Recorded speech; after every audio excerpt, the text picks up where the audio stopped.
자, 친구들 반갑고, 친구가 들려주는 성경 오늘 네 번째 시간인데, 우리가 당초 계획은 창세기 1장 1절, 태초에 하나님이 천지를 창조하시니라. 예.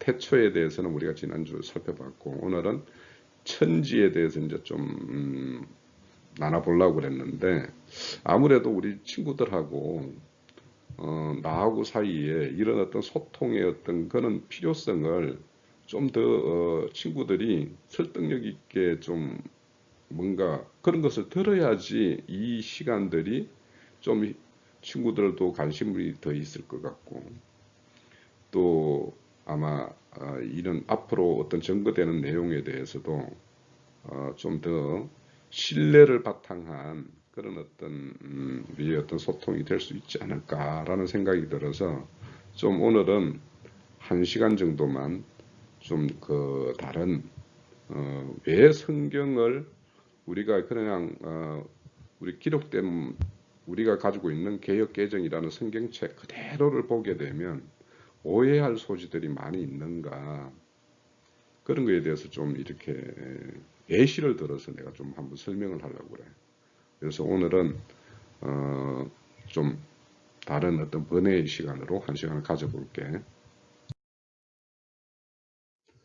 자, 우리가 하나님에 대해서 알고 하나님을 우리가 신앙하는 어떤 그런 성도의 입장에서는 성경에 기록된 말씀에 대해서 우리가 잘 알고, 잘 아는 것 중에서도 정확하게 알고, 그렇게 기록된 말씀에서 제시하는 그 하나님을 우리의 구주로 영접을 해야 되는데, 만약에 성경에 기록된 어떤 그런 말씀에 대한 어떤 우리의 지식이 기본적으로 잘못되어 있게 되면 우리는 열심히 하나님 또 예수 그리스도라고 생각하고 그분을 신앙하고 믿고 섬기지만, 그것이 지식이 잘못되게 되면 다른 예수를 믿으면서 성경에서 말하는 그 예수를 믿는 걸로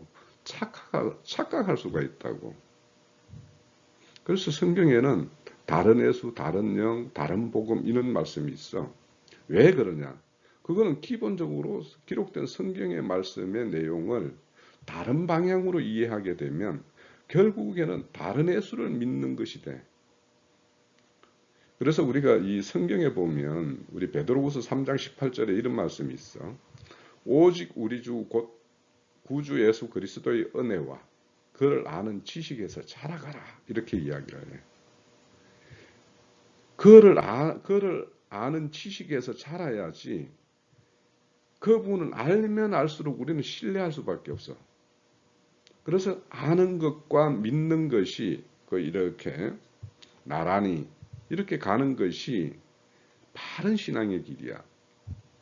그래서 바울 사도가 이 에베소 교회에 보내는 편지에서 우리가 다 하나님의 아들을 믿는 것과 아는 일에 하나가 되어서, 그러니까 믿는 것과 아는 것이 하나가 되어야 돼.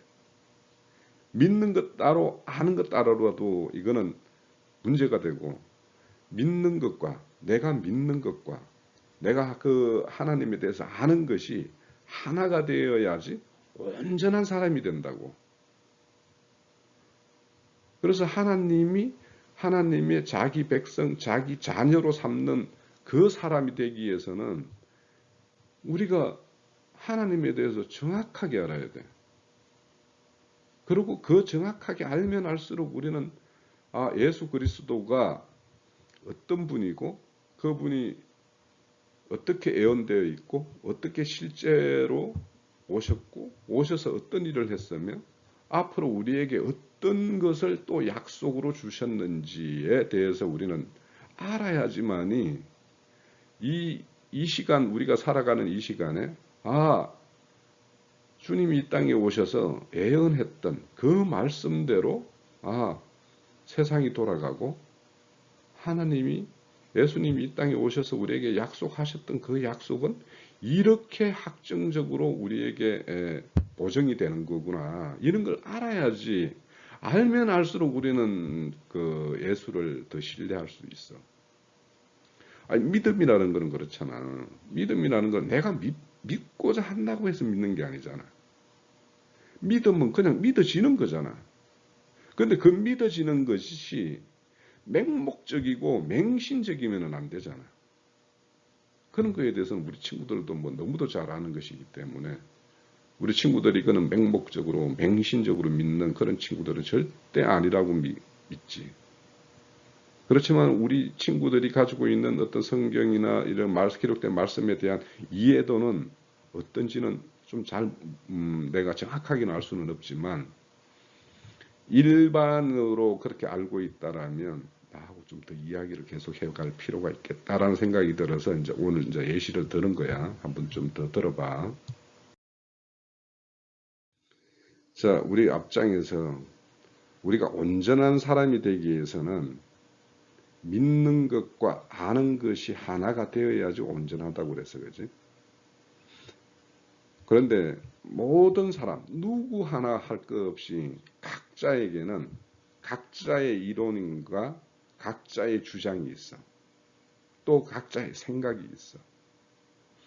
근데 우리가 가지고 있는 이런 이론이나 생각이나 이런 것들이 예수 그리스도 앞에서 복종되는 생각인가 그런 이론인가에 따라서 그것이 무너져야 될 것이 있고 더 견고하게 굳건하게 세워져야 될 것이 있어. 그래서 우리가 예수 그리스도에 대해서 대적하는 것은 뭐냐 하면 대부분 내 생각이야, 내 생각. 그러니까 그것이 어떤 성경적 근거를 가지고 있고 말씀에 기록된 말씀에 바탕하지 않는 이론이나 생각이나 이런 거와 또 우리 성경의 말씀과 어떤 세상에 있던 이론, 철학, 사상 이런 거하고 막 뒤섞여 가지고 자기 안에 조성되어 있는 어떤 이런 이론이 있으면 이런 이론은 무너져야 돼. 최소한 예수 그리스도를 우리의 생명의 구주로 영접하고 그분 앞에서 우리가 신앙한다라면 이런 섞여 있는 사상과 이론은 아니나 무너져야 돼. 왜냐하면 그것이 하나님을 아는 것에 대해서 대적하여 높아진 것이야. 그건 대적할 수밖에 없어. 그래서 우리가 이렇게 말씀 들어보면은 그 복음서에 보면 예수님이 오셔가지고 너희들은 바리새인의 누룩과 사두개인의 누룩을 조심하라 조심하라 이런 말씀을 하시잖아. 그 뭐냐면 그 누룩이라는 거는 순전한 성경 말씀에다가 다른 세상적인 이론과 어떤 사상과 철학이라는 내용을 이렇게 갖다 막 섞는 거야. 그게 그렇게 혼잡한 어떤 이론이라는 거는 절대 하나님에게 복종하는 생각이 아니야. 복종하는 이론이 될 수도 없어. 그런 사람은 그 생각들이 예수 그리스도 앞으로 이렇게 끌려온 것이 아니라 다른 것에 사로잡혀 있는 부분이 많이 있기 때문에 그런 사람은 예수 그리스도 앞에 복종할 수가 없어. 우리는 기록된 말씀에 바탕한 그래서 그거에 의해서 우리는 그런 어떤 말씀에 바탕하면 우리는 하나님 앞에서 높아질 수가 없어. 낮아질 수밖에 없어. 그리고 하나님의 어떤 그 순전한 어떤 말씀을 우리가 이렇게 양분으로 삼아서 이렇게 살아가는 그런 양식으로 삼는다면 이런 다른 생각에 잡혀 있는 것들이 그냥 잡스럽다라는 생각이 들 수밖에 없어. 그 인간들이 만든 그 사상과 철학과 성경에서 기록되는 이 순전한 말씀과는 차원이 달라도 너무 달라. 일반 사상과 철학은 아니라 다 인간의 이야기야. 인간의 창조물이야. 그런데 성경의 기록 말씀은 하나님의 말씀이야. 창조주의 말씀이야. 이 우주 만물을 경영하는 분의 말씀이야. 그래서 그 말씀의 무게나 깊이나 이런 거는 비교할 수 없는 것이기 때문에 우리가 이렇게 어떤 하나님의 어떤 순전한 말씀은 이런 견고하게 인간들이 가지고 있는 어떤 이런 견고한 이론적 진영을 무너뜨릴 수 있는 능력이 하나님 말씀에게 있어. 그래서 우리가 이렇게 소통해 가면서 우리 각자에게 있는 어떤 소견들이 있으면 이것이 과연 내가 하나님 앞에서 이렇게 조성된 생각인가? 아니면 내가 하나님을 알기 전에부터 세상적 지식으로부터 뭔가 이렇게 조성된 생각이 있어서 그것과 이 성경의 말씀과 이렇게 분리가 일어나지 않고 이게 막 섞여 있는가, 이런 거에 대해서 우리는 우리 스스로가 잘 조명을 해봐야 돼. 그래서 그것이 정말 순전한 하나님의 어떤 기록된 말씀에 기반하지 않는 것이면 우리는 내려놓을 준비를 해야 돼. 그래서 그렇다면 우리가 앞으로 이제 우리 친구들하고 이제 같이 함께 이렇게 소통하는 시간을 통해서 그런 것들이 무너지리라고 봐. 그게 무너지지 않고 오히려 만약에 어떤 우리가 소통 과정에서 내가 들려주는 어떤 이야기가 친구들에게 이게 전혀 이렇게 기전으로 다가오지 않는 이야기다라고 생각이 되면 이야기를 해줘야 돼. 왜냐하면 지금은 때가 아니기 때문에. 만약에 그렇다면 우리는 뭔가 이런 어떤 내용의 어떤 조절을 하든지 아니면은 잠시 멈추고 어떤 때가 올 때까지 기다리든지 이런 것이 좀 필요하거든. 자, 그래서 앞으로 이제 내가 왜 친구들하고 나하고 계속 소통해 갈 필요가 있는지를 기록된 말씀이 이렇게 이해하면 우리가 기록된 말씀으로 보면 그게 그거 같고 이게 이거 같은데 실제는 그걸 세밀히 살펴보면 그게 전혀 다른 뜻이야. 그 다른 뜻이 가지는 의미가 그냥 우리가 스쳐 지나가고 가볍게 여길 정도의 내용이면 뭐 말을 안 하겠는데 그렇지 않기 때문이야. 그래서 내가 이제 오늘 그런 예시를 좀 들어서 한번 우리가 계속 이런 소통의 시간을 계속 가져볼 필요가 있겠구나라는 그것을 좀 친구들을 설득하려고 내가 오늘 이 시간을 갖는 거야. 한번 더 나가보자고. 자, 그 하나님에 대해서 아는 지식에 대해서 한 몇 구절만 더 좀 찾아보고 갈게. 왜 지식이 중요한가?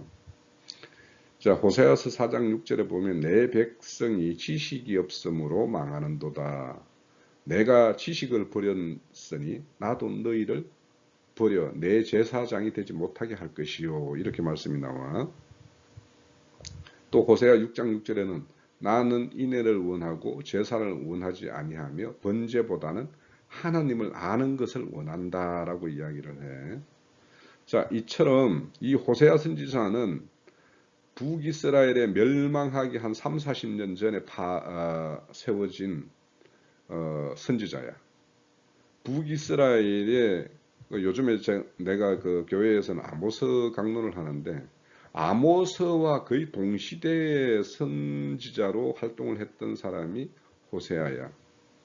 이 호세아에는 그 등장하는 여인이 하나 있지. 고멜이라는. 그 고멜이라는 사람 여인이 늘 그냥 이 외간 남자를 만나러 그냥 바람 피우러 가고 바람 피우러 가는 어떤 그런 모형의 어떤 여인인데 그 남편이 계속 그 부인을 찾아가서 다시 집으로 데리고 하는 그런 이야기가 큰 줄거리지. 그것이 뭐냐면 북이스라엘이 그들 자신도 나름의 하나님을 섬긴다라고 섬기는 예법을 다 하면서 다른 거에 또 관심을 가지고 있어. 그래서 그런 어떤 A라는 거에 남편으로 두고 있으면서 B라는 남자에게 계속 관심을 가진다면 이 여자는 간음하는 여인이 되잖아. 그런 걸로 상징된 호세아서에 등장하는 여인이 고멜인데 북이스라엘이 똑같다라는 거야. 이 호세아 선지자나 아모스 선지자가 북이스라엘의 선지자로 세움을 받았을 때는 북이스라엘이 제2의 전성기를 누리고 있을 때야. 그러면 전성기를 누리고 있다라면 살만할 때라는 거지. 살만하다라는 것은 대부분의 인간들이 살만하다고 느낄 때는 뭐 부족함이 별로 없고 뭐 외세의 어떤 침략도 없고 그래서 편안하고 안정하고 누림이 되는 어떤 그런 생활에 빠져 있다라는 것이거든. 그거는 뭐냐면 이들이 하나님의 어떤 정신 파는 것보다 세상 물질이나 자기의 어떤 평안과 자기의 개인적인 안녕을 구하는 어떤 이런 삶을 살았던 시절이야. 왜 그러냐? 그러면 이 호세아 선지자가 왜 이렇게 그 북이스라엘에 대해서 북이스라엘이 하나님에 대한 지식이 없어 망하고 나는 너희들이 늘 이렇게 뭔가 재물을 가지고 제사 지내러 이렇게 찾아오지만 나는 그런 것을 원치 않는다. 네가 나에 대해서 안다라면 너희가 지금 이런 짓을 할 수가 없다. 왜냐? 너희들 조상 때 아브라함의 후손 그 야곱이 애굽 땅 들어갔을 때 그들을 바로의 종로를 할 때 그들을 이끌어냈고 그래서 또 광야 40년 돌 때 너희들에게 줄이고 목마를 때 먹을 것과 마실 물을 공급했고 또 너희들이 약속의 땅을 이렇게 나아가기 위해서 행진할 때 너희들이 대적하는 그런 아모리 족속들을 내가 다 쳐부숴서 그들을 무찔러 줬고 그들의 땅을 너희들이 땅 되게 이렇게 했고 너희들이 바른 길을 갈 때 선지자를 세웠고 나시린을 세워서 너희들에게 바른 길로 다시 돌아올 것을 촉구했지만 너희들은 다 길을 닫았다. 이러면 왜? 너희들이 하나님이 어떤 하나님인지 모르기 때문에. 오늘날 교회도 하나님을 잘 몰라요. 어떤 면에서 교회 가면은 하나님, 예수님을 다 사랑의 하나님, 사랑의 예수님으로 한없는 은혜만 들어부어주는 그런 하나님으로 알고 있어. 하나님은 사랑의 하나님이 맞아. 그렇지만 그 이면에는 공의의 하나님이기도 해. 하나님의 의로움을 무너뜨려 가면서 사랑으로만 하지 않아. 하나님은 그런 어떤 공의를 세워가는 것이 그 방편으로 사랑을 베풀기도 하고 매를 들기도 하고 심판하기도 하고 징벌하기도 하는 것이 하나님이야. 만약에 사랑하는 자녀에게 징계가 없으면 그건 사생자라고 그랬어.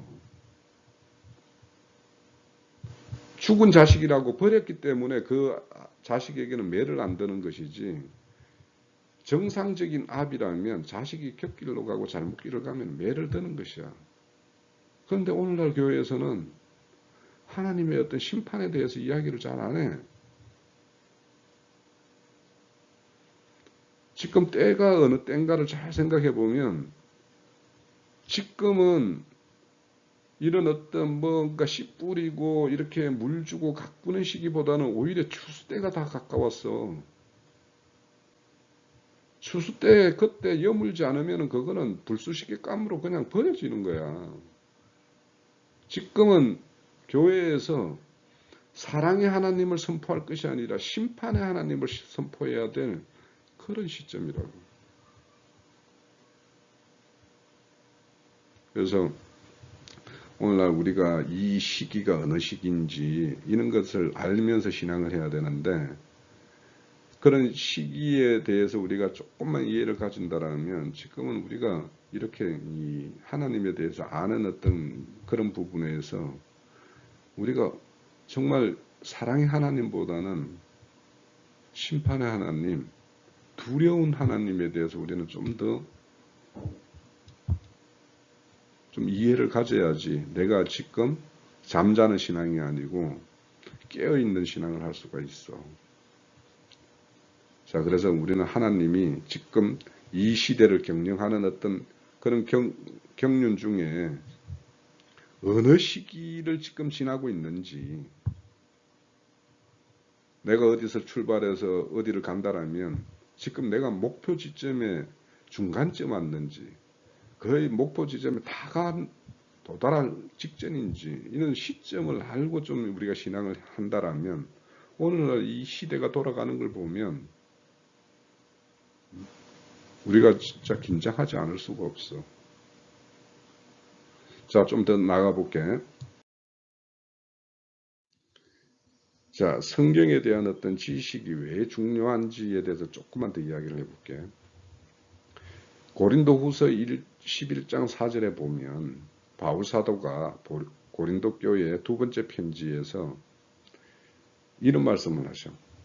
만일 누가 가서 우리가 전파하지 아니한 다른 예수를 전파하거나 혹은 너희가 받지 않은 다른 영을 받게 하거나 혹은 너희가 받지 아니한 다른 복음을 받게 할 때 너희는 잘도 용납하는구나 라는 말씀이 나와. 이 고린도 교회는 바울 사도와 그 따르는 무리들이 이렇게 가서 이방 땅에 고린도 지역에 세운 교회인데 거기에 이렇게 교회를 세워 놓으면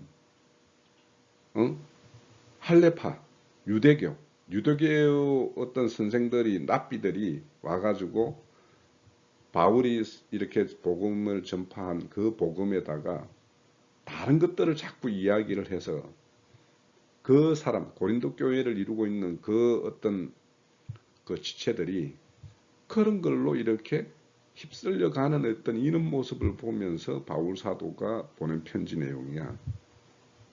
그러면 이 고린도 교회에 있는 이 사람들이 왜 그런 어떤 다른 사람들이 와서 바울 사도가 증거했던 그런 복음과 다른 내용을 이렇게 증거했을 때 이걸 또 이렇게 휩쓸려 가는가 하면 그들이 하는 것이 다른 이야기인지 다른 복음인지 구분을 못하기 때문이야.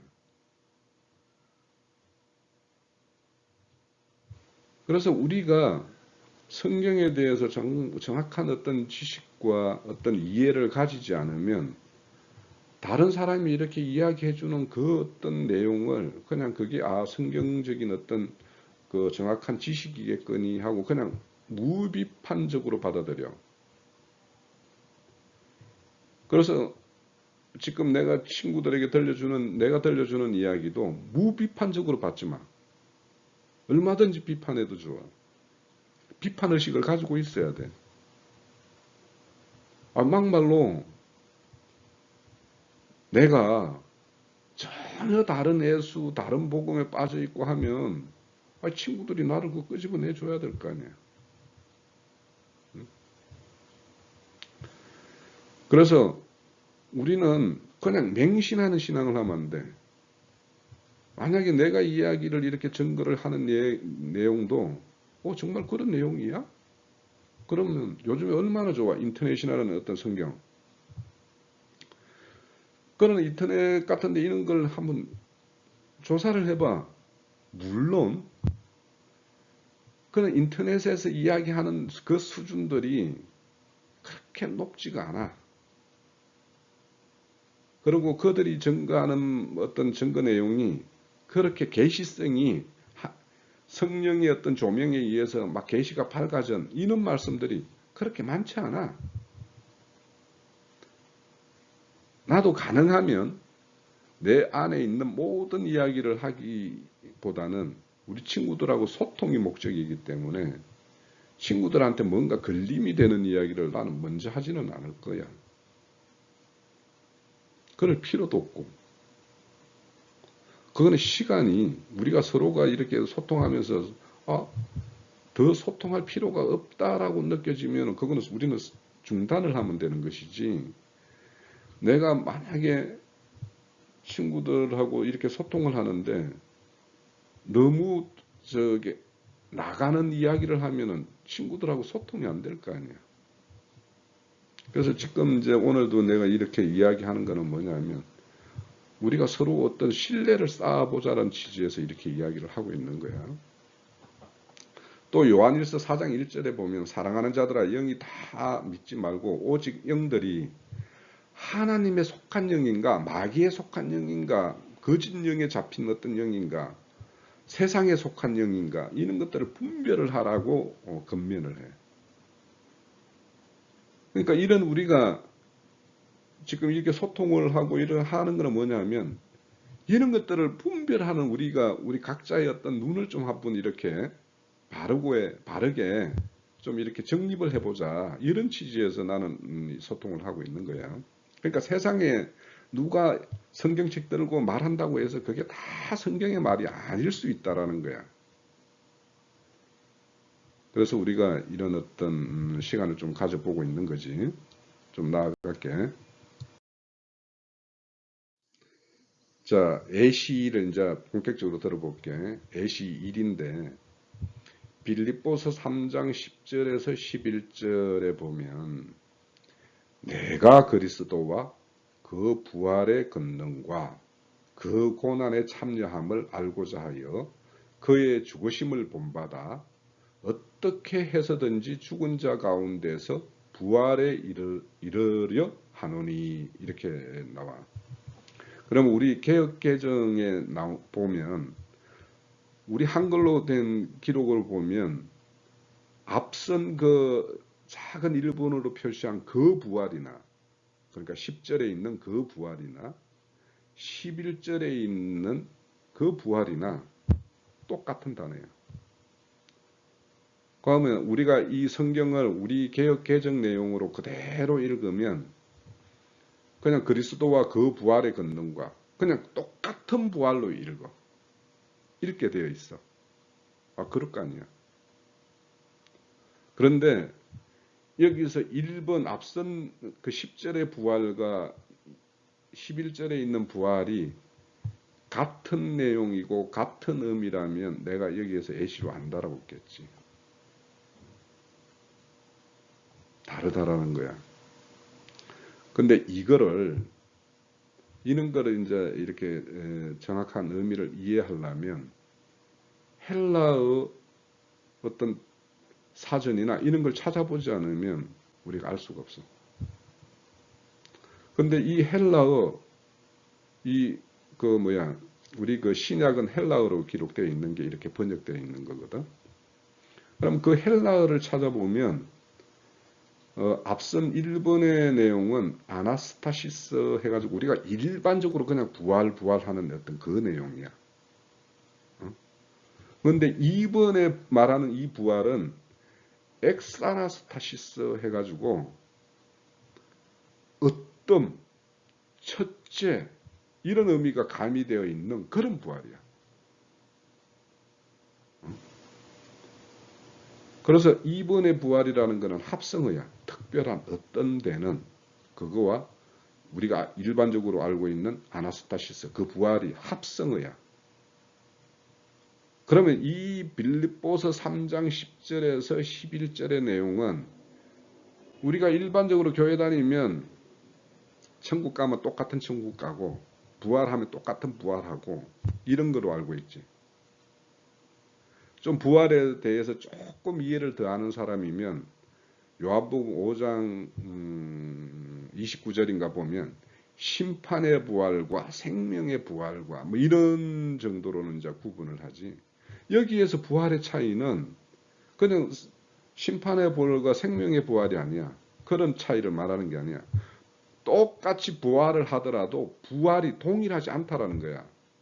그러니까 부활을 하더라도 뛰어난 부활, 좋은 부활이 있고 그저 그런 부활이 있고 그러니까 우리가 일반적으로 말할 때 천국 가면 우리는 똑같은 천국 가고 거기는 똑같은 공평과 차별이 없는 뭐 막 이런 우리 이 세상의 어떤 이 세상에 워낙 그 차별이 심하고 그런 것이 있기 때문에 그 천국이라면 그런 차별 정도는 없어야 되지 않을까라는 이런 생각을 가지고 있어. 다들 그래. 그런데 이 세상의 차이도 만약에 모든 것이 공평한 어떤 공의로운 어떤 심판에 의해서 그 어떤 차별이 둔다라면 사람들이 다 인정을 할 거야. 그런데 이 세상에서의 어떤 차별은 그런 공평한 것이 아닌 불평부당한 것에 기반된 그런 차별이 있을 수 있기 때문에 그 차별에 대해서 불평과 불만이 있을 수 있어. 그런데 하나님의 정확한 잣대에 의해서 딱딱 뭔가 이렇게 심판이 내려지고 평가가 내려진 그거라면 거기에는 누구라도 수긍할 수밖에 없지 않을까? 바로 그렇단 말이에요. 천국은 똑같은 것이 아니라 이 세상보다도 더 정확하게 나눠지는 그런 세계라고. 여기서 봐봐. 부활이라는 게 다르다니까. 일반적인 부활이 있는가 하면 뛰어난 부활이 있고, 성경에는 넉넉한 구원이 있고 부끄러운 구원이 있다고 그랬어. 그런데 우리가 그냥 이 유토피아적인 어떤 그런 관념을 가지고 있는 어떤 천국관을 가지고 있기 때문에, 또 그런 어떤 가르침을 받았기 때문에 그냥 똑같다라고 생각해. 그런데 이런 기록된 걸 빌립보서 3장 10절 11절을 그냥 한글로 보면 그놈이 그놈이야. 그런데 이걸 헬라어로 찾아보면 전혀 다른 의미야. 예를 들어서 한번 보자고. 우리 친구들이는 나나 이만하게 우리가 신앙생활 하다가 어떻게 하나님 앞에서 가서 심판대에 서서 심판을 받는다. 너희의 어떤 신앙에 대한 결과물에 대해서 성적표를 매긴다.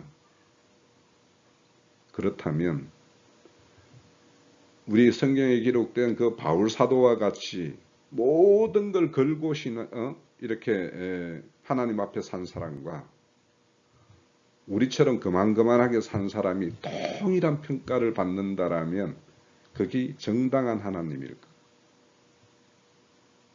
우리는 뭐든지 그냥 이해하고 뭔가 품어주는 이는 예수, 그는 하나님으로만 알아. 성경은 온통 보면은 심판의 하나님이야. 오히려 사랑을 베풀고 그 사랑에 대해서 그게 합당한 어떤 열매를 내지 못하면 하나님은 그에 따른 보응하는 분이라니까. 자, 이런 것들을 이제 한 예를 들었어. 자, 또 넘어갈게. 자, 그래서 앞서서 우리 빌립보서 3장 10절에서 11절에 보면 부활이라는 게 그냥 일반적인 부활이라는 말이 있는가 하면 뛰어난 부활, 어떤 데는 부활에 대한 어떤 말씀이 있었지. 그것이 계시록에 보면 그 말씀이 나와. 계시록 20장 4절에서 5절 여기 보면 이 계시록에 대해서 뭐 아직 뭐 이런 앞으로 이제 친구들하고 깊은 이야기, 아주 이제 진짜 나아가는 이야기를 하게 되면 이 천년왕국이라는 것에 대해서도 이제 이야기를 할 어떤 기회가 있겠지. 좀 먼 이야기일 것 같기는 해. 근데 이제 계시록에 가면 거의 이제 성경 끝부분이지. 거기에 보면 기록된 말씀이 이런 게 나와. 또 내가 보좌에 보니 거기 앉은 자들이 있어 심판하는 권세를 받았더라. 또 내가 보니 예수를 증언함과 하나님의 말씀 때문에 목배임을 당한 자들의 영혼들과 하나님의 말씀 때문에 목배임을 당한 자들, 그러니까 우리 순교한 자들, 그들의 영혼들과 또 짐승과 그의 우상에게 경배하지 아니하고, 짐승들에게 경배하지 아니하고, 그러니까 짐승, 사람도 만약에 자기를 이렇게 우상으로 이렇게 섬기게 만들면 그 사람도 짐승이지. 짐승이구나. 우상이지. 짐승과 그의 우상에게 경배하지 아니하고 그들의 이마나 손에 그의 표를 받지 아니하고. 자, 표를 받는다라는 것은 그런 사람들의 정신과 사상을 받지 않은 그런 자들이 살아서 그리스도와 더불어 1000년 동안 왕노릇하니 그 나머지 죽은 자들은 그 1000년이 차기까지 살지 못하더라. 이는 첫째 부활이라. 그러면 첫째 부활에 참여하는 사람은 뭐냐 하면 앞서서 그 글자를 우리 성경 말씀을 노란 걸로 표기 된 하나님 말씀 때문에 목배임을 당하거나, 그러니까 예수를 정언한가, 예수에 대해서 정언하거나 하나님 말씀 때문에 목배임을 당한 자들이나, 또 짐승과 그 우상에게 경배하지 않고 그들 손과 이마에 그들의 표를 받지 아니한 자들, 이는 자들이 뭐냐면 첫째 부활에 참여한다라는 거야. 앞서서 그러면 엑사나스타시스, 바울 사도가 나는 그 엑사나스타시스 그 부활에 나는 참여하기를 그렇게 간절히 소망한다라고 하는 그 부활이 어떤 사람에게 주어지냐 하면 앞서 말씀드린 대로 예수를 정언한가, 하나님 말씀대로 목배인 자, 짐승과 우상에게 경배하지 않은 자, 그들의 표를 받지 않은 자, 이들에게 첫째 부활이 준다라는 거야. 그러니까 이 부활이라는 걸 우리가 믿고 어디 가면은 똑같은 어떤 천국에 들어간다라는 이런 사상은 성경과는 전혀 맞지 않은 사상이야. 그런데 우리는 다들 그렇게 알고 있어. 세상도, 이 불의한 세상도 열심히 한 사람과 열심히 하지 않은 사람은 뭔가 구분해서 상벌을 주어지고 이렇게 하는데, 어떻게 하나님이 그냥 모든 걸 눈 감아주고 응? 그렇게 할까? 한번 생각해봐. 자, 예시 두 번째로 마태복음 24장 28절에 보면 죽음이 있는 곳에 독수리들이 모일 것이니라는 말씀이 있어. 그리고 누가복음에도 17장 37절에 보면 죽음이 있는 곳에 독수리가 모이니라 하시니라 이런 말씀이 있어. 또 동일한 어떤 우리 번역 내용이 있어. 그러면 이 내용이 동일한 말씀이냐, 동일한 의미이냐, 전혀 정반대의 개념이 있어. 이 동일한데 우리 한글 번역으로 보면 동일하지만 이 의미가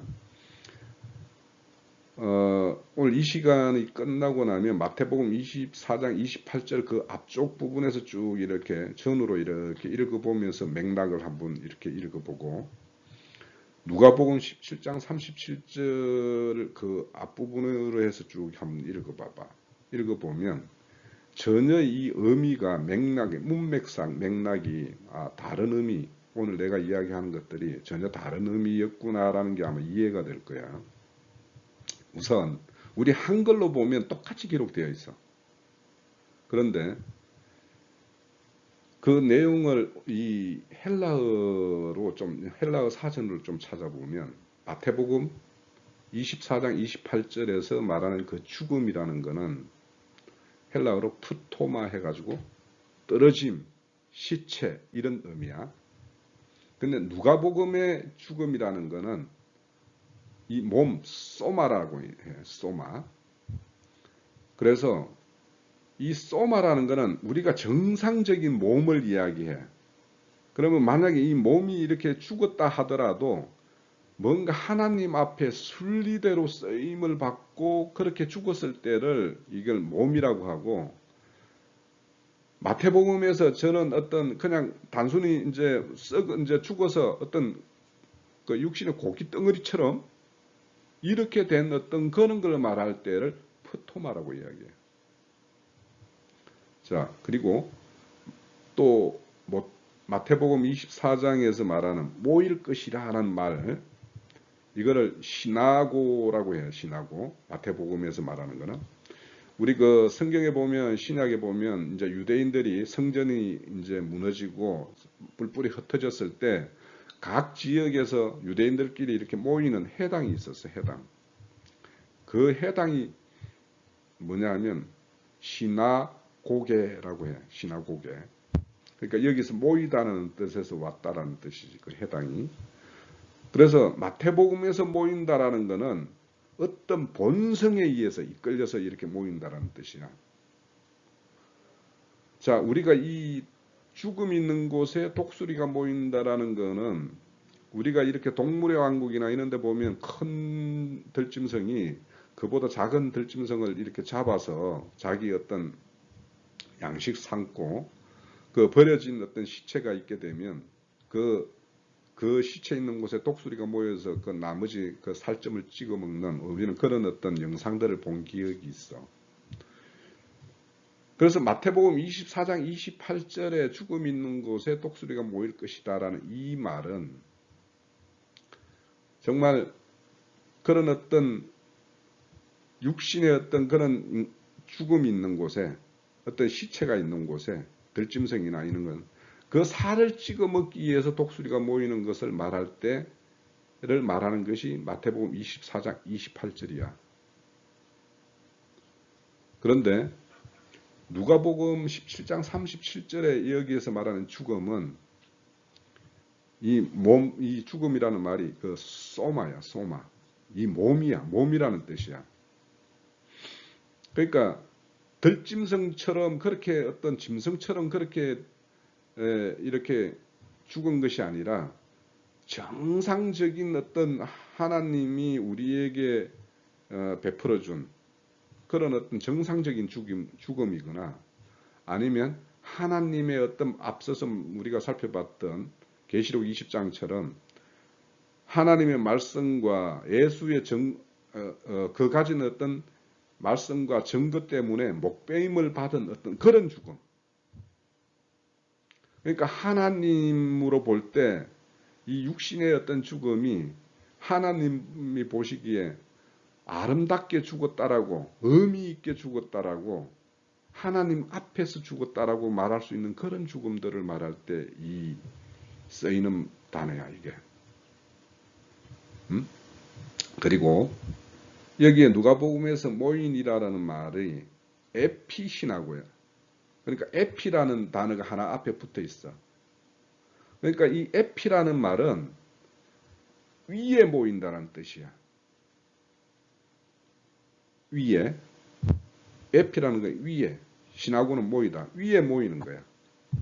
그러니까 여기에 모이는 거는 뭐냐 하면 독수리가 그 어떤 죽음의 어떤 시체를 뜯어먹기 위해서 간 것이 아니라 그 죽음을 독수리가 옮기기 위해서.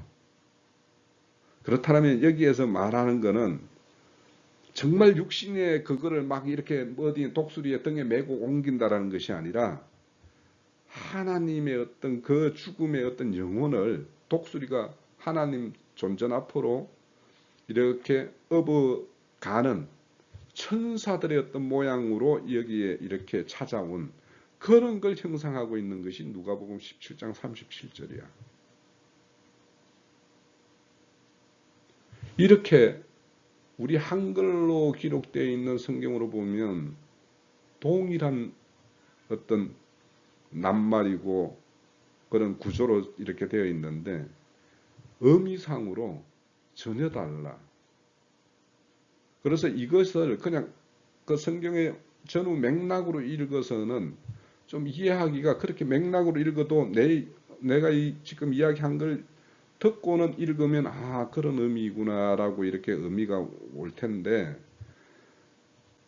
그 어떤 문맥으로 그냥 읽고는 잘 알 수가 없어. 그런데 이걸 헬라어 어떤 그런 사전적 의미를 좀 이렇게 찾아보면서 이 의미를 좀 뭔가 문맥상 이상하다 이런 생각이 들어서 이렇게 헬라어 사전을 찾아보면 그런 의미가 좀 다름을 우리는 알 수가 있어.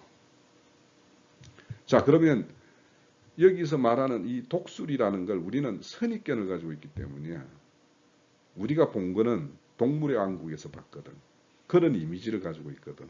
그래서 그런 범위로서 이해를 하고 있거든. 그러니까 이거에 대해서 문제의식을 안 가지고 그냥 넘어가는데 실질적으로 성경에는 독수리에 대한 어떤 이야기가 너무도 많이 나와. 지금 뭐냐면 짐승을 그 뭔가 그 시체를 이렇게 자기 어떤 양식으로 삼기 위해서 모이는 이는 독수리의 그런 의미가 없냐 하면 그런 의미로 쓰인 것도 있어. 그러니까 독수리를 부정한 걸로 보는 것도 있고 독수리를 예시를 들어서 더 좋은 의미로 이렇게 기록된 말씀이 있어요. 그런 것들을 잠깐만 찾아볼게. 자, 넘어갈게. 자, 여기는 그냥 성경 말씀만 읽어보면서 그냥 간단하게 설명하고 넘어갈게. 레위기 11장 13절에 가면 레위기 11장에 가면 부정한 짐승과 정한 짐승을 나누고 있어. 그래서 그 부정한 짐승에 나눌 때, 부정과 정한 짐승을 나눌 때 독수리는 부정한 짐승에 들어가.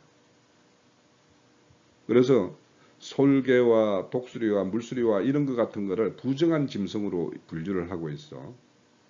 자, 그런데 출애굽기 19장 4절에 보면 내가 애굽 사람에게서 어떻게 행하였음과 내가 어떻게 독수리 날개로 너희를 업어 내게로 인도하였음을 너희가 보았느니라 하고 이야기해.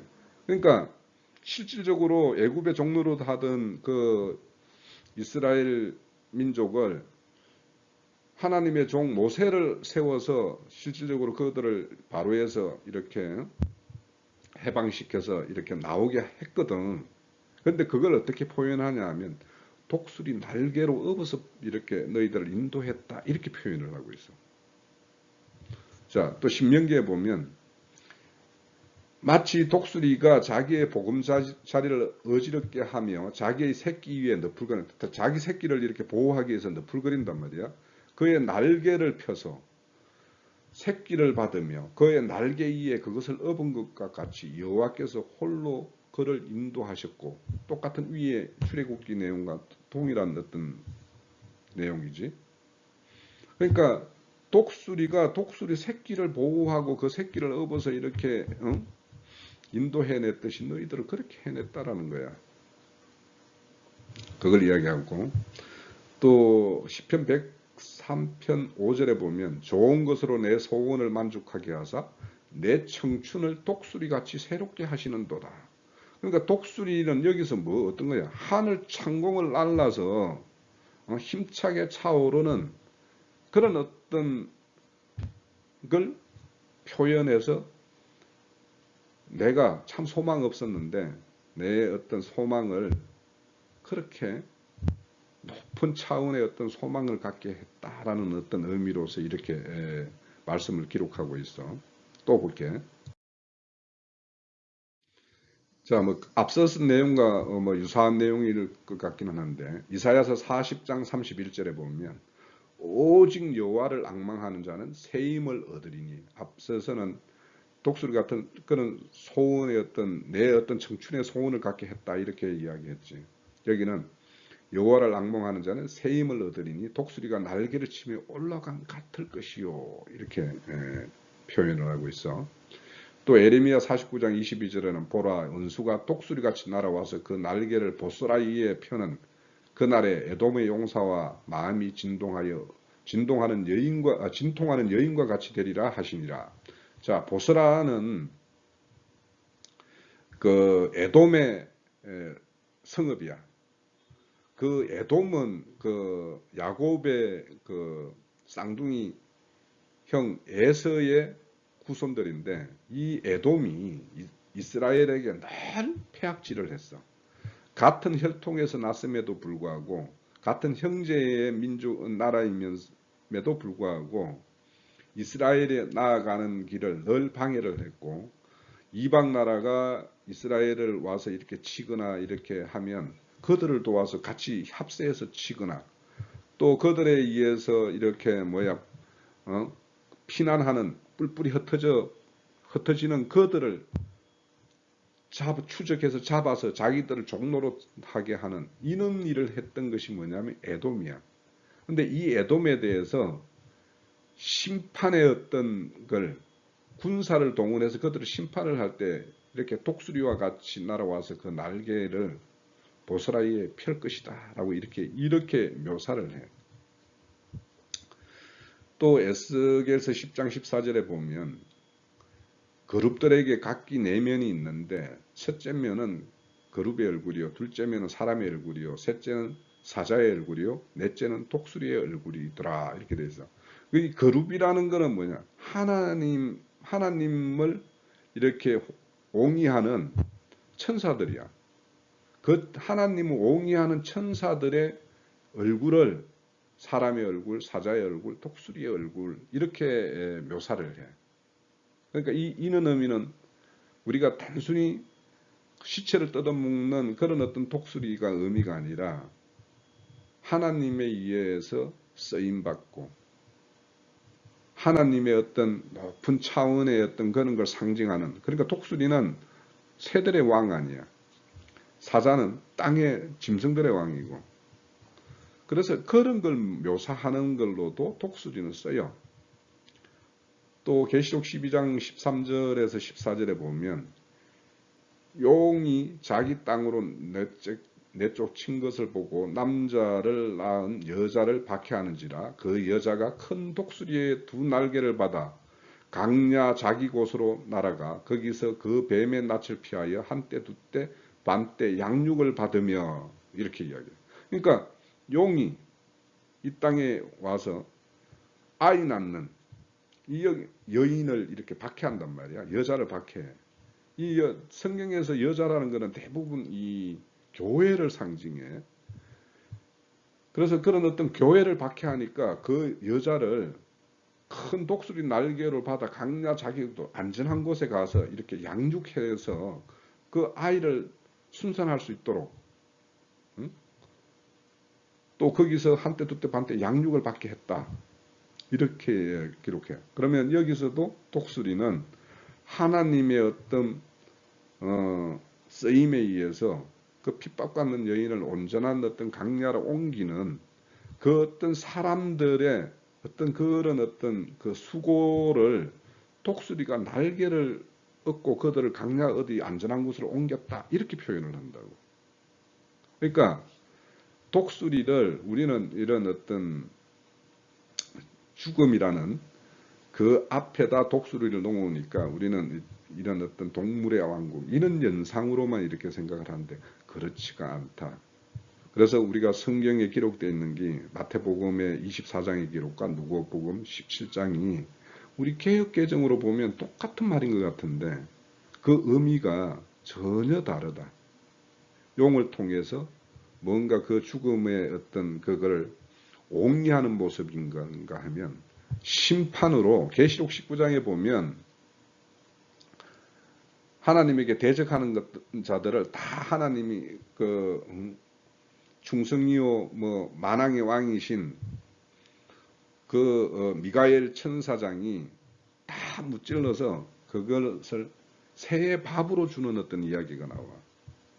그래서 그런 어떤 새의 밥으로 주는 어떤 그런 어떤 징벌적 그런 걸로 쓰인 게 마태복음 24장이라면 지금처럼 이렇게 독수리로 뭔가를 보호하는 이는 어떤 하나님의 어떤 군대를 상징하거나 이런 걸로 표현하는 어떤 걸로 쓰이는 곳이 있기 때문에, 그래서 우리의 어떤 성경을 그런 기록된 어떤 글자 그대로를 읽게 되면 크게 오해할 수 있다.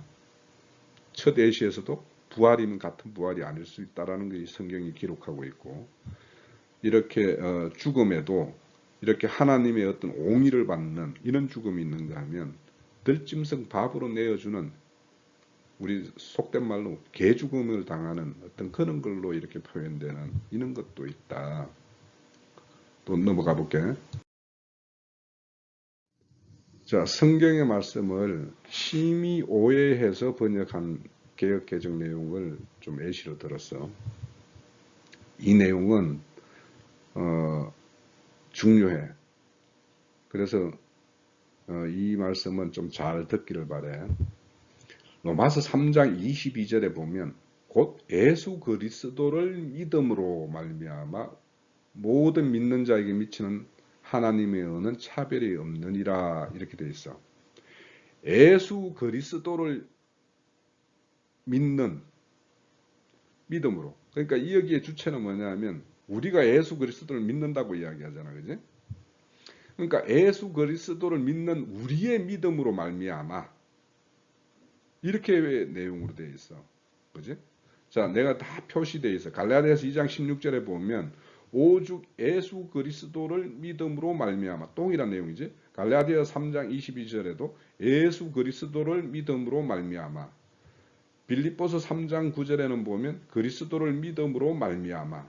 다 믿음의 주체가 뭐냐? 우리야, 우리. 우리가 그리스도를 믿으니까 어떻다, 이런 의미로 해석이 되어 있어. 이렇게 번역이 되어 있어. 근데 이거는 싹 다 뭐냐면 예수 그리스도를 믿음으로 이 내용을 예수 그리스도의 믿음으로 바꿔야 되다. 믿음의 주체가 우리가 아니야. 우리 안에 믿음이라는 것은 예수 그리스도의 그 믿음이 우리 안에 와야지만이 성경이 말하는 믿음이야. 우리가 예수 그리스도를 믿어주는 것이 아니라는 거야. 즉, 이 말은 예수 그리스도가 이 땅에 오셔서 예수 그리스도의 안에는 아버지 하나님에 대한 믿음이 있어. 그래서 모든 걸 육신의 죽음을 감내하면서 우리의 대속의 제물로 자신을 내어 드렸어. 예수님 이 땅에 오셔서. 그 예수 그리스도 안에 있는 그 믿음으로 말미암아 우리의 구속의 사건, 우리의 대속의 사건은 다 이루어졌어.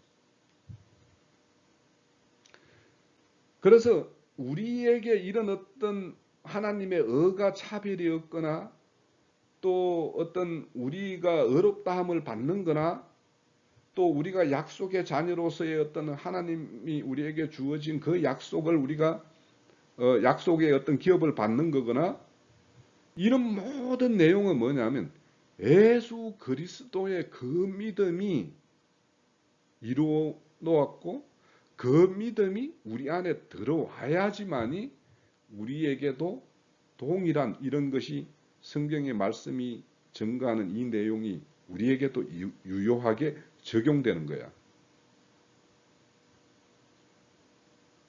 아마 모르기는 해도 지금 이런 이야기를 처음 들었을지도 몰라.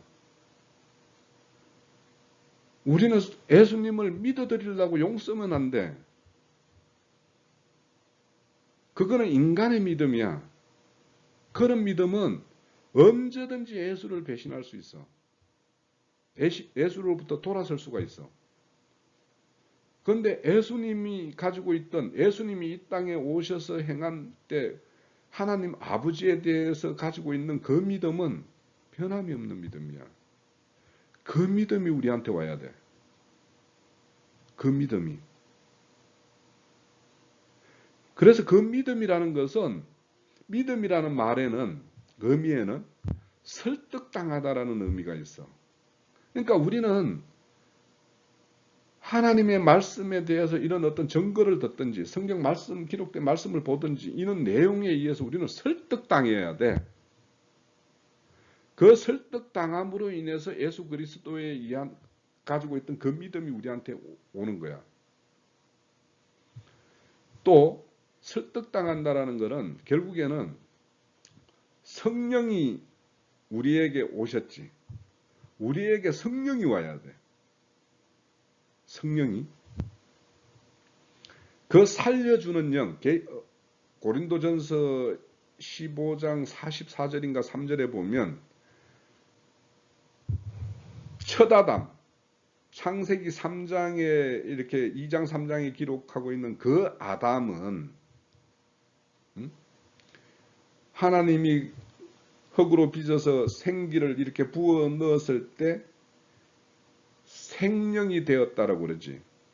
그 정확한 의미는 산혼이 되었다라는 의미인데 그 산혼과 주님이 이 땅에 오셔서 우리의 대속을 다 이루시고 성천하셨다가 우리에게 주님이 약속하셨던 그 보혜사 성령으로 오시는 그분은 우리 안에 오셔서 우리의 영을 다 살려주셨어. 죽었던 영을 살렸어. 그 산령이 있어야지만이 우리가 이렇게 성경의 말씀을 소통을 하더라도 성경에 기록된 의미대로 우리는 이해를 하고 소통을 하고 이렇게 할 수가 있어. 그 영이 우리 안에, 우리 각자 안에 없으면 내가 아무리 이야기를 해도 인간의 이야기로 듣고 인간의 내용으로 이해를 하게 돼 있어. 그래서 우리가 정확하게 하나님의 어떤 성경에 기록된 말씀의 어떤 의도와 목적대로 우리가 이렇게 소통을 하려면 이렇게 말씀을 증거하는 나에게도 성령이 임재해서 성령의 어떤 감동 감화에 의해서 받은 어떤 말씀으로 그렇게 증거를 해야 되고, 친구들도 내 안에 있는 그 성령의 조명에 따라서 말씀을 이해하고 들어야 되는 거야. 그렇지 않으면 우리가 아무리 이 성경을 가지고 이야기해도 인간의 말로 들어. 그래서 우리가 성경의 말씀과 상관없이 막 예수를 막 믿어드리려고 애쓰는 사람, 우리 교회 가면 믿사오니 하는 사람들, 그 사람들이 정말 믿어서 믿사오니라고 하는 건지, 안 믿어지는데 막 믿어드리려고 이렇게 용 쓰는 것인지 그건 모르겠어. 모르지만 우선 오늘의 이 말씀을, 이런 것을 이렇게 성경에 우리 개역개정에 기록되어 있는 이 말씀, 이 의미대로 이렇게 이해하면 내가 막 믿는 거야. 예수 그리스도를 막 내가 믿어드리는 거야. 그런데 우리에게는 믿음의 주요 온전케 하시는 그분이 우리에게 와서 그분 안에 있는 그 믿음이 우리 안에 자리 잡아야지 이것이 참 믿음이고, 이는 말씀 구절이 좀 이상하다라는 생각을 하게 돼. 이 말씀을 내가 이런 성경 구절을 이렇게 읽다 보니까 좀 이상하다라는 생각이 들어서 자꾸 찾아보니까, 이것이 예수 그리스도를 믿음으로가 아니고 예수 그리스도의 믿음으로 이렇게 되어 있어. 이렇게 돼야지 의미가 정확해. 모든 것은 예수 그리스도의 그분의 어떤 믿음에 의해서 이루어진 일이 우리에게 이렇게 증가되는 것이니까, 그분의 그 믿음이 와야지만이 예수 그리스도가 이루시고 우리에게 약속한 것들, 이런 것들에 대해서 우리에게 믿음이 자리한다니까. 자, 한 번 더 넘어가 볼게. 자, 히브리서 12장 2절에 보면, 믿음의 주요 또 온전하게 하시는 이인 예수를 바라보자. 그는 그 앞에 있는 기쁨을 위하여 십자가를 참으사 부끄러움에 개의치 아니하시더니 하나님의 보좌 우편에 앉으셨느니라는 말씀이 나와. 여기 보면 믿음의 주요 이렇게 나와. 믿음의 주인이요 이런 뜻이라는 뜻이야. 믿음의 주인인 그분이 그분이 가지고 있는 그 믿음을 우리에게 분배해 주지 않으면 우리에게 있는 믿음은 인간의 믿음이라니까. 그래서 이 믿음의 주요 온전케 하시는 그분의 그 믿음, 그거는 우리에게 어떻게 공급되어지냐 하면 성령에 의해서 공급되는데, 내 안에 성령님이 임재해서 그 성령님의 그런 어떤 간섭, 우리가 믿는다라고 하면 그 성령의 간섭이 일어나지 않는다라면, 또 다른 말로 말하면 성경의 말씀이 내 인생에 간섭을 하지 않는다라면 그분이 우리에게 분배해 줄 그 믿음이 내 안에 있는가.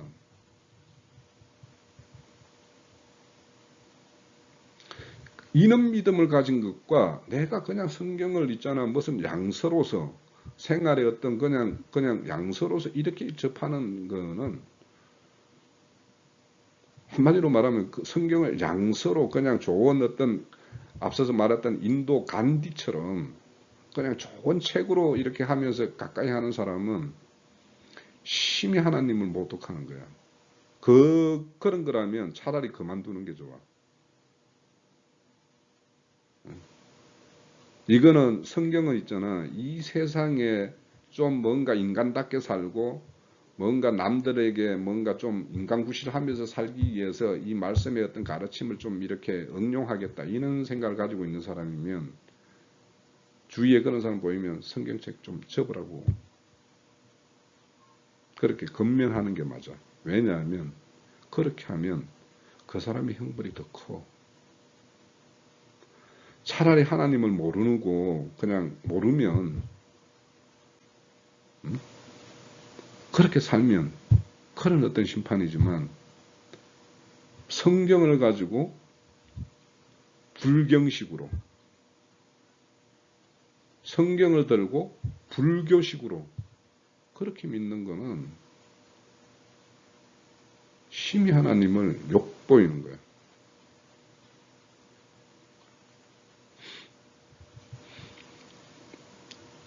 자, 누가복음에 보면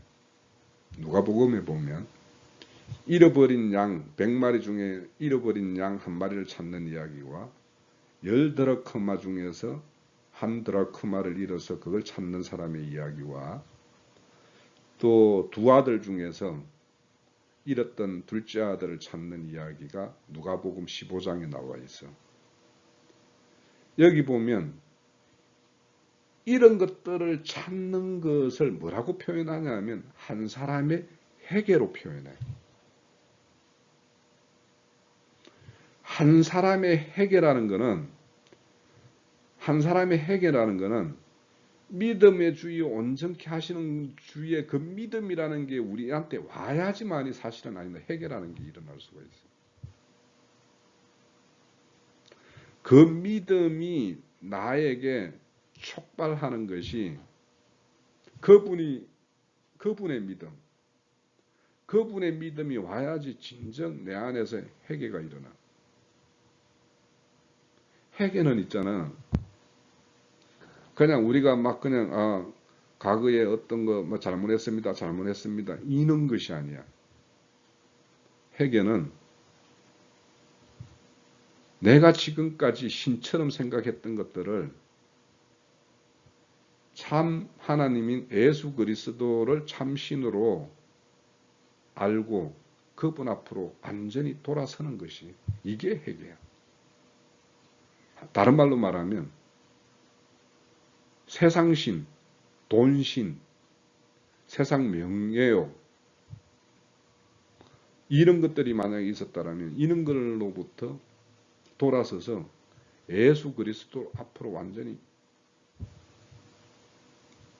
나와서 그 앞에 복종하는 이것이 회개야.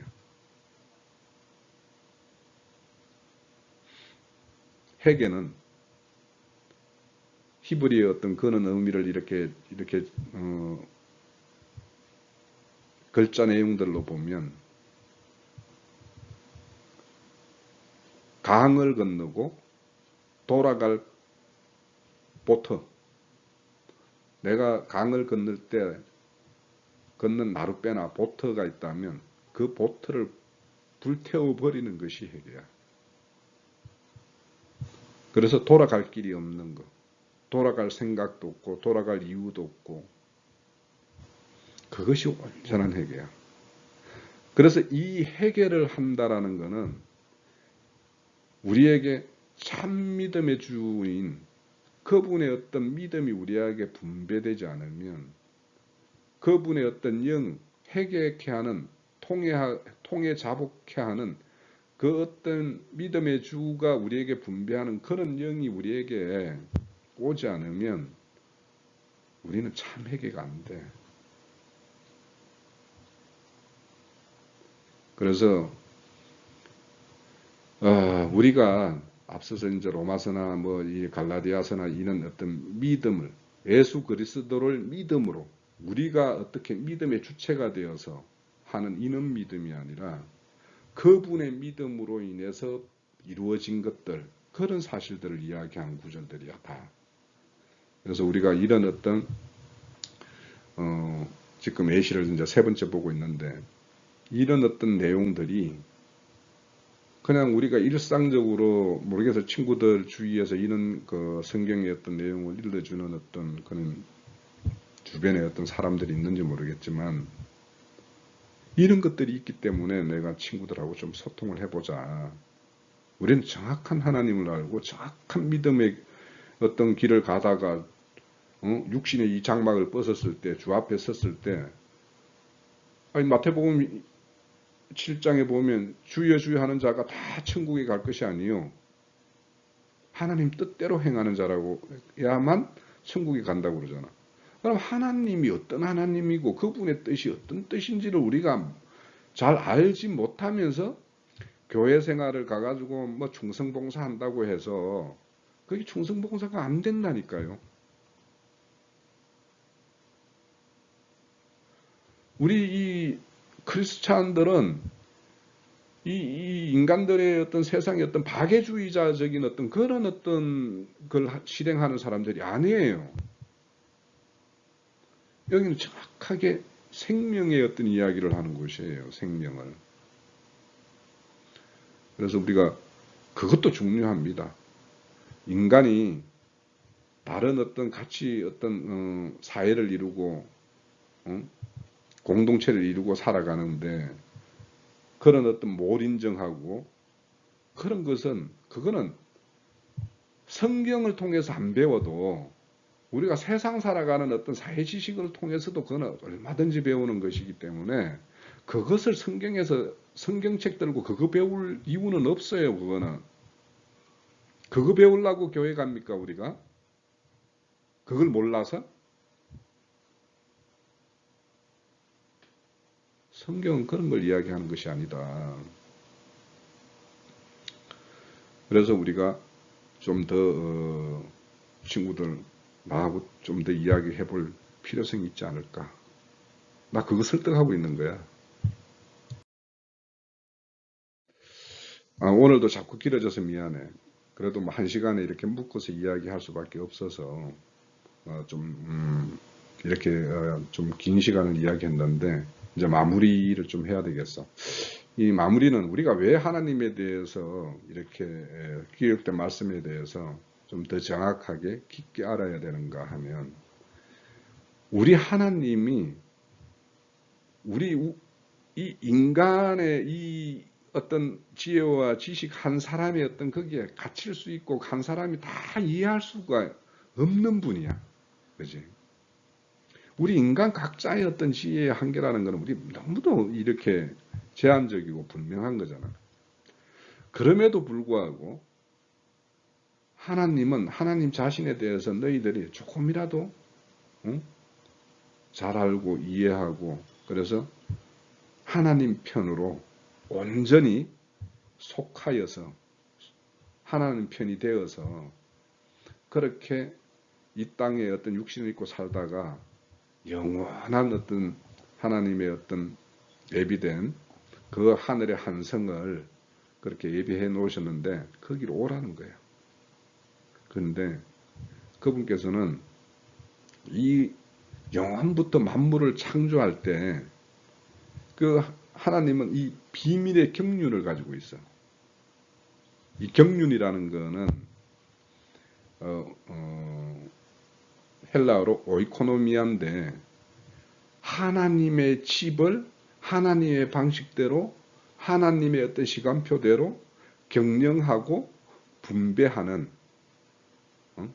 재원을 분배하고 경영하는 이런 모든 내용이 이렇게 함축하는 단어가 이게 경륜이야. 그래서 하나님의 어떤 모든 설계도가 다 있단 말이지. 계획도, 목표도 이런 것들 다 있어. 그것을 기록한 내용이 우리가 성경이야. 그러면 이 성경의 내용은 얼마나 방대하겠어. 사실. 그래서 내 개인적으로도 뭐 우리가 인생 살면서 뭐 여러 가지 이런 세상 살아가는데 여러 가지 공부를 하고 그 어떤 결과를 위해서 뭔가 국가에서 이렇게 운영하는 제도권의 어떤 무슨 시험이나 뭐 이런 것도 우리가 응시를 하고 뭐 이렇게 하잖아. 그런 거 할 때 그런 공부라는 거는 뭐 지금까지 그좀 그렇게 길지 않은 시간 좀 뭔가 열정적으로 이렇게 했으면은 어떤 성과물을 다 얻을 수가 있었어. 근데 내가 개인적으로 그건 한 20년을 성경책을 가지고 이렇게 매달려 있지만 지금도 내가 성경에 대해서 안다라고 이야기하지는 못하겠어. 사실은. 그냥 내가 지금 이해한 만큼 그냥 이렇게 나눌 뿐이지 내가 성경에 대해서 나 정통해. 나는 잘 알아. 그래서 내가 이런 시간을 갖는 거는 절대 아니야. 그냥 아는 만큼, 내가 이해한 만큼. 이것도 우리 친구들과 뭔가 이렇게 나눌 것이 될까 하는 어떤 그런 생각에서 이런 시간을 가질 뿐이야. 그래서 우리는 이런 성경을 통해서 우리는 하나님의 어떤 비밀한 것을 알아야 돼. 그분의 시간표가 지금 어느 시간추에 이렇게 돌아가고 있는가. 우리 시간 이야기할 때 어떤 우리 물리적인 시간, 이 시간도 끝이 있거든. 하나님 속에, 계획 속에는. 그러면 그 시간 속에 우리는 지금 어느 경점을 가고 있는지 이런 거에 대해서도 우리는 반드시 알아야 되겠지. 또 하나님은 그 자신에 대해서 아는 것이 제사보다 낫다라고 이야기하는데 왜 그런가 하면 하나님이 가지고 있고 계획하고 너희들에게 줄 것이라고 예비되어 있는 것들이 어떤 것인지 자, 자식을 위해서 아버지가 뭔가 좋은 선물을 우리 아들이 가지기를 소망하는 그 선물이 있는데 그 선물보다 더 좋은 것을 뭔가 예비해 놨어. 그러면 그것을 그냥 덜썩 내줄 수도 있지. 내줄 수도 있지만 덜썩 내줄 수 있지만 하나님의 예비된 거는 덜썩 내어주면 그걸 받을 수가 없어. 그걸 분량만큼 이렇게 분배를 해줘야 되는데 그 하나님은 더 크고 온전한 걸 주기를 원하는데 그걸 온전한 걸 줘도 이게 좋은 건지 뭐한 건지를 모르는 자에게 주면 우리 시골 할머니한테 좋은 세탁기, 여러 기능 있는 세탁기, 여러 기능 있는 냉장고, 김치 냉장고 갖다 들여본들 그 기능은 활용을 못하잖아. 그런 분들에게는 오히려 단순한 걸 줘야지 잘 활용하지. 똑같아. 뭔가 좋은 걸 좋은 줄 아는 자에게 줘야지 합당한 거지.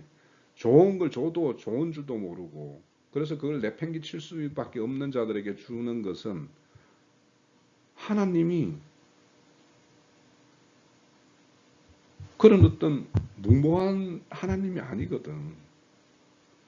그러면 이스라엘 민족을 왜 그러면 그런 민족 수준밖에 안 되는 자들을 하나님의 제사장 나라고 제사장 민족으로 세웠냐. 그 어째 보면 뭐 우리가 이런 말을 해도 되는지 모르겠어. 왜냐하면 우리는 이스라엘 민족이 아닌 나는 개인적으로 성경을 보면서 우리가 이스라엘 민족이 아니었던 걸 참 다행스럽다라는 생각을 해요. 이게 좀 인간적인 생각이 좀 바탕이 되어 있는 생각이지만 하나님의 백성으로 그 하나님의 백성 민족으로 이렇게 세움을 받은 이스라엘이 얼마나 핍박을 받는 민족인지 우리는 역사로 성경의 기록 내용으로 우리는 알 수가 있거든. 현재도 그게 진행되고 있고. 그런데 그들이 만약 하나님이 어떤 하나님이고 하나님이 어떤 걸 주시기를 이렇게 작정하고 있는지 온전히 이해했다라면 이스라엘이 그런 어떤 길을 가지 않았겠지. 그런 걸 우리에게 예시로 보여주고 있어 지금 이스라엘 민족은. 실패의 애를 우리한테 제시하고 우리에게 이스라엘의 그런 길을 가지 말아라고 하는 거야.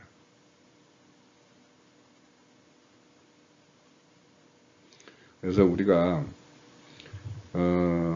하나님은 그 에베소서 3장 18절에서 19절 말씀처럼 지식에 넘치는 그리스도의 사랑이야. 우리가 그리스도의 사랑을 완전히 이해할 수가 없어. 우리 지식으로는. 그런 사랑을 가지고 계시는 분이야. 그래서 우리가 그분의 어떤 너비나 길이나 높이나 깊이가 어떠한 것인지를 조금씩이라도 이해를 넓히고 폭을 넓힘으로 인해서 그게 넓혀지고 하나님에 대해서 알면 알수록, 예수 그리스도에 대해서 알면 알수록 우리는 그분의 사랑과 그분의 어떤 자비와 긍휼에 이렇게 빠져들 수밖에 없기 때문에 나에 대해서 알아라고 하는 거거든. 그러니까 우리가 하나님에 대해서 알면 알수록 우리는 그분에게 매료될 수밖에 없다라는 것을 우리는 알고 좀 이렇게 계속 한번 알아가는 이런 시간을 좀 가져보았으면 하는 어떤 그런 소망을 가지고 있어. 그런 소망으로 시작한 거고. 자, 우리 당초라면 태초에 하나님이 천지를 창조하시니라 해서 우리 천지에 대해서 오늘 좀 이야기를 나눠볼 시간이 있는데, 오늘 이런 다른 어떤 내용을 이렇게